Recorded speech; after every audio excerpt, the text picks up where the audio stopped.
Ако си любител на нишовите аромати, гледай това видео до край. Всички сме чували за нотката уд в парфюмите. Какво значи тя според вас? Повечето инстинктивно казват дърво. Не е така.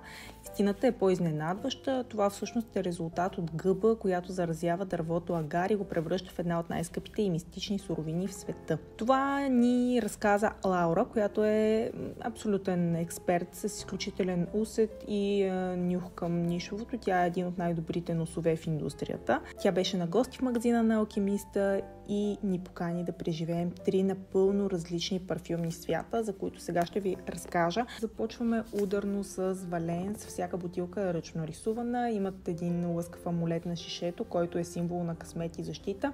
Самата Лаура ги използва като бижута, след като аромата приключи. Изключително фини, емоционални аромати, почти медитативни, така ги нарече Лаура.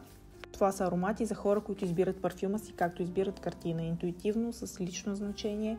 Много силни аромати. 3 на брой, така че лесно ще може да се ориентирате и да изберете вашия. Преминаваме към Eau de Bougie, дело на Ник Гилбърт и Пия Лонг. Те са дуо, което години наред е стояло зад ароматите на огромни нишови брандове. Сега обаче те излизат на сцената със свой проект. Освен че ароматите са изключително сложни и не бих си позволила да ги облека в думи, те са супер подходящи за хората, които търсят трайност. Парфюми, които ще се запечатат върху кожата ви. В серията ще откриете тамян, кожа, ирис. Също така научихме, че ирис е една от най-скъпите съставки в парфюмерията. Така че ако видите ирис в някой аромат, не се колебайте. Третия бранд, за който си говорихме с Лаура, беше Елайо. Това е за любителите на чисти аромати.